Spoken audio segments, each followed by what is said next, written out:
So when you want to start a safe conversation with your partner, it's a good idea to start with something called an appreciation. And even before you do that, an exercise of looking each other in the eyes and taking 3 deep breaths together, it helps you to co-regulate your nervous system.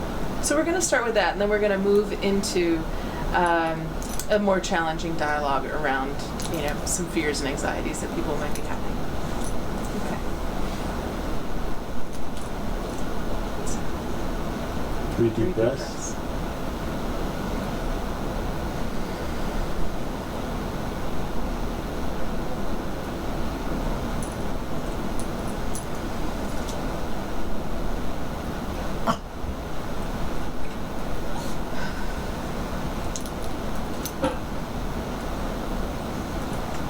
So I should start with the appreciation. And you'll mirror that. So one thing I've been appreciating with all that's going on and all the hype and hysteria that's going on is how calm you've been. And I feel like I'm a little more activated, nervous, anxious, whatever. And to see you being calm in your daily activities really has been something I really been able to take in and appreciate. So you're really appreciating how calm I've been during all of this, and that I've been able to do my day-to-day activities and remain somewhat calm, and that you've been feeling pretty activated by things, and that when you look up and see me being calm, it helps you to relax. Can you say more about that? Yeah, it's just your presence. It's not anything you're saying, but I'm really having a reaction to just how calm and steady you are. So it's physically, your face, your body is a real comfort to me. So I may have missed the first part of that, but that my presence is something that you really feel is calming to you. My face, my body, just the way I'm being is really helpful. Yeah. Can you say more about that? I think that's enough for me. So it makes sense to me. No, we don't do that. Okay. So we went a little too far. Okay. Now we can keep going. So for the appreciation, we don't have to do the second and third step. Mm-hmm. So now you can give me an appreciation. Okay. So what I really appreciate about you in these days is that you're staying really informed, and that you seem to be really taking it one step at a time. And that's really reassuring to me. So what you're appreciating about me is that I'm keeping myself informed, and that I'm taking things one step at a time. Can you say more about that? When I see you being sort of focused and measured in your responses, again, it helps me sort of slow down a little bit and feel like you're supporting a certain part of our relationship and what's happening at the center.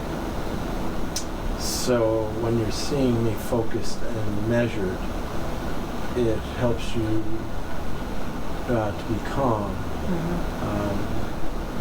Because I'm being deliberate. Did you say the word deliberate? In a way, yeah, like measured in your responses. My responses, that is reassuring to you. Yeah. That creates a kind of safety for you. Can you say more about that? Not right now. So, do you want to share some of the challenges or fears that you're having right now?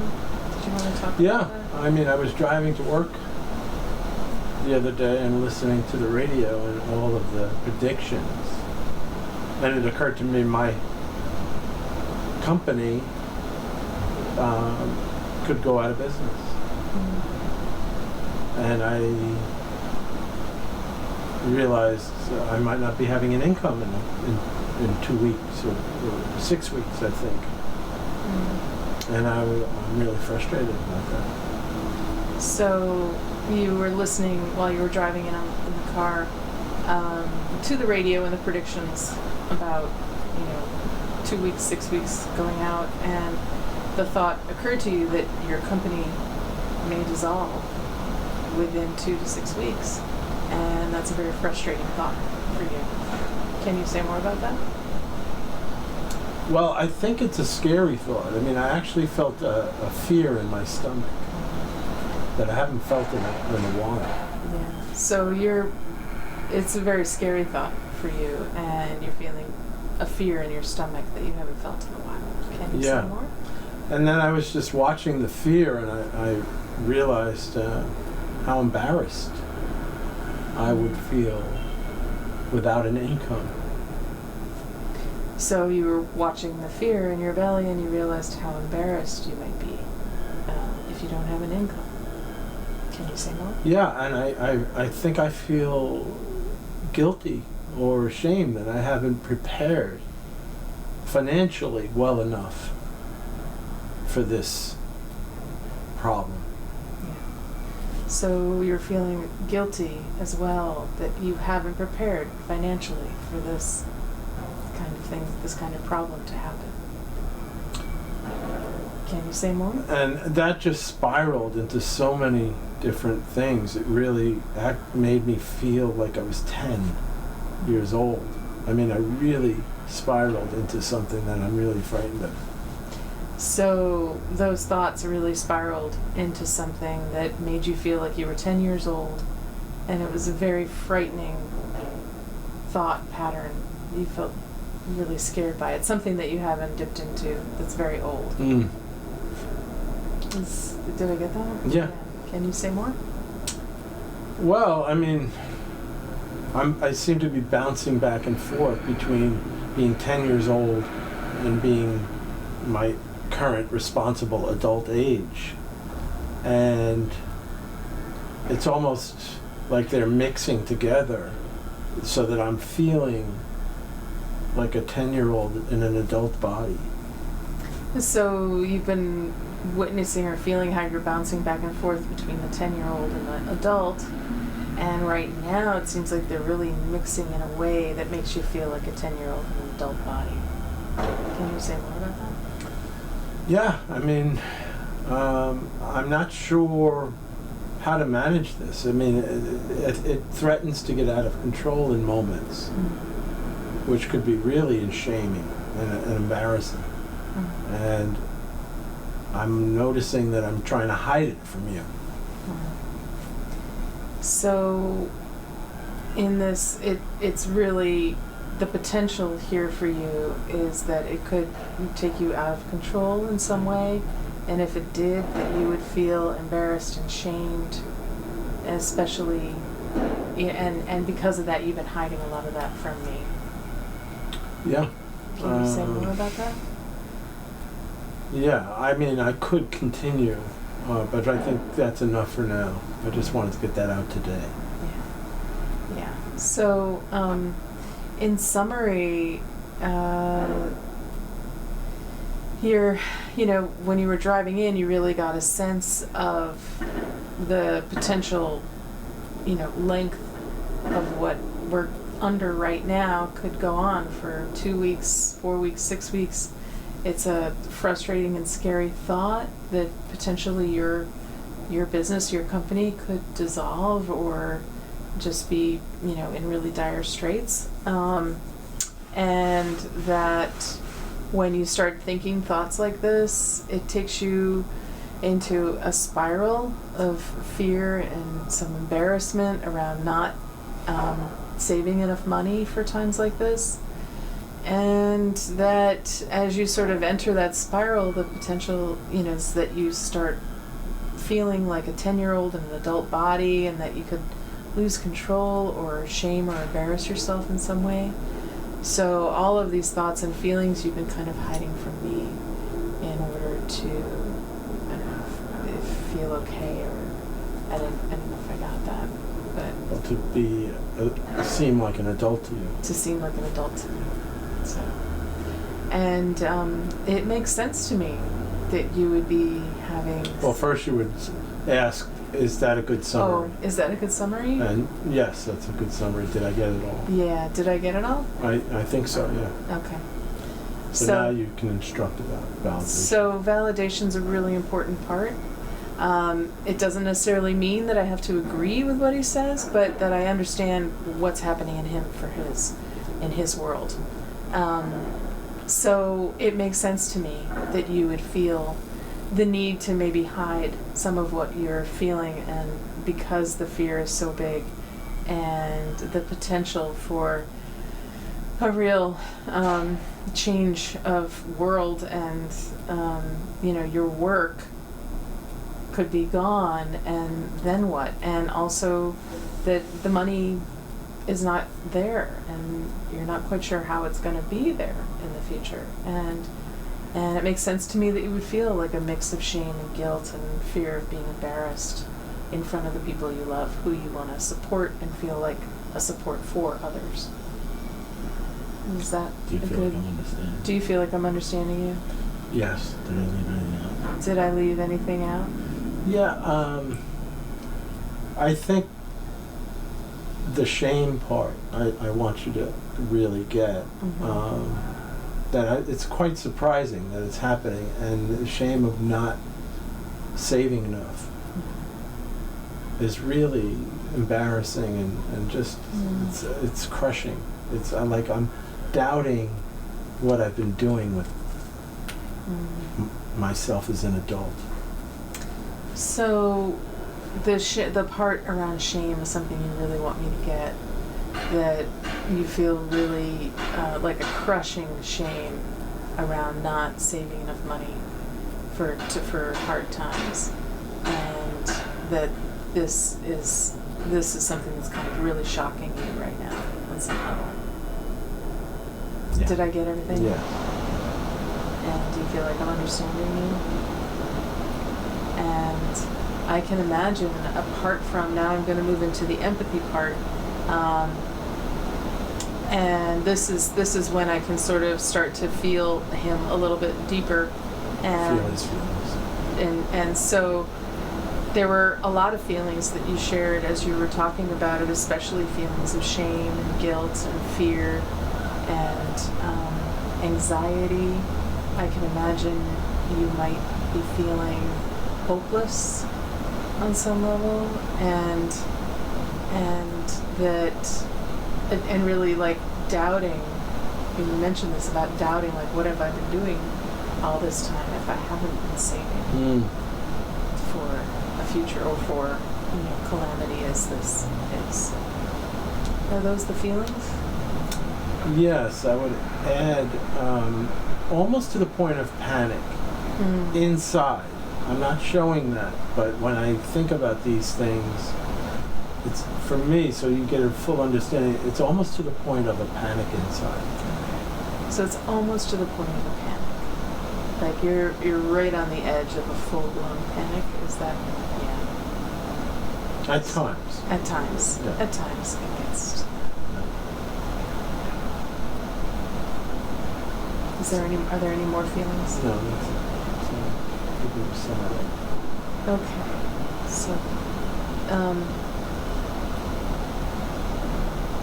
So now there's another side? we would exchange. You Yeah, would now say we would one exchange. thing that I said that resonated with you, that you really Okay. were affected by, Yeah.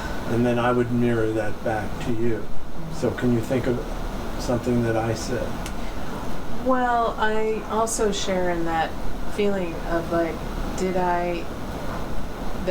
I really haven't saved the money either in that way, and haven't really planned for this extended rainy day. And it is terrifying to contemplate, that many people's businesses, that my business, everything's gonna struggle right now. So one thing that resonated with you is this sense of you as well not being as prepared financially, and that causes certain feelings in you, but it also makes you think about other people and how they might be in a similar condition. Can you say more about that? Well, I'm concerned. I love the community I live in. I love New York City, and just to see all these places closed and not running, and also knowing, it's like my clients are staying home. They've lost their jobs to some level. I have a service I want to give, and it seems like there aren't, people can't partake of it. Yeah. So I'm hopeful that there's some way we can work something out, but it's very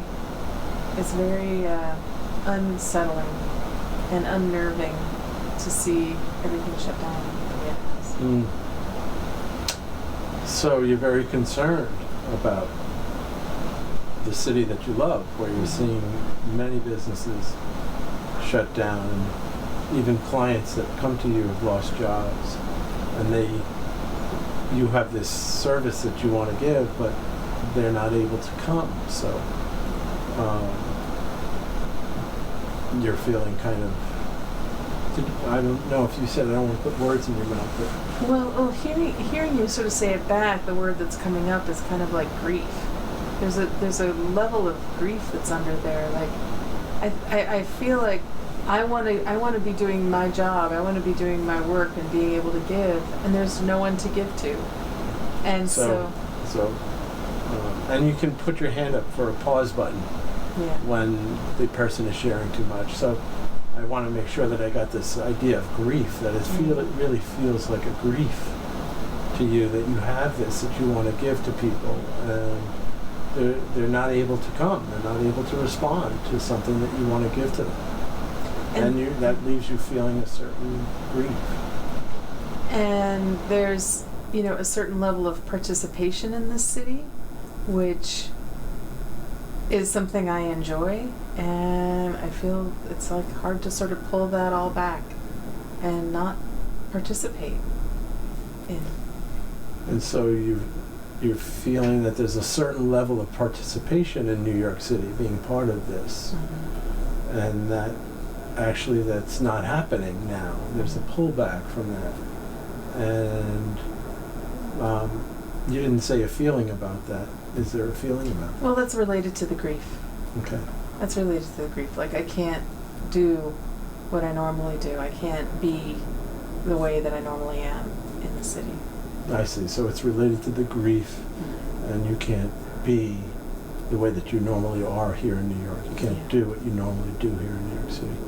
So we would continue in this. Now it would be Niseema's turn to go fully into this issue around grief, let's say. And then I would summarize at a certain point. We'd get to an ending. And then I would validate her, and I would say, it makes sense to me that you feel a certain grief around this, and you're feeling for the larger community because you love this city and you want to give to this city and to give to the people of this city.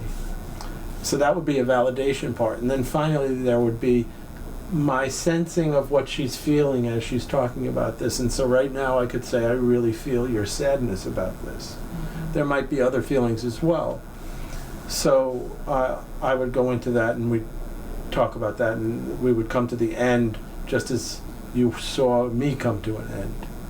And that would be a full round. And that would be a full round. So just to recap, it's always good to start with having something in your mind that's a positive to share, and as then an appreciation. As an appreciation of the other, and then sitting down together, look each other in the eyes, take 3 deep breaths. You can sit as far apart as you feel like you need to. You could even do this online if you want, with a friend or someone that you want to share with. And so we do the 3 breaths, and then decide who wants to go first, and then share an appreciation of the person you're with, mirror the appreciation, and then switch, and then move into, okay, what I'm really afraid about these days are, or what my greatest challenge is right now. What would be some other good lead-in sort of lines? What's frustrating me? My biggest frustration right now.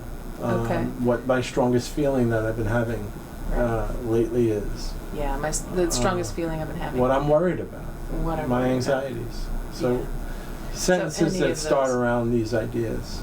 And then the partner will share, will mirror, And then you move through a couple rounds of mirroring. You can ask, can you say more about that, to take it a little deeper. And then the person who's listening, it is quite a job. If it's getting to be too much, like Kevin said, you can put the pause, like, hang on, that's a lot. And then after a few rounds of sharing and mirroring, you summarize, get the idea, and then validate and empathize. And So validation is, it makes sense to me, and empathy is, I can imagine you might be feeling. So, that's it. and that's it. All right. Thank you. We hope this is helpful. Safe conversations for all times.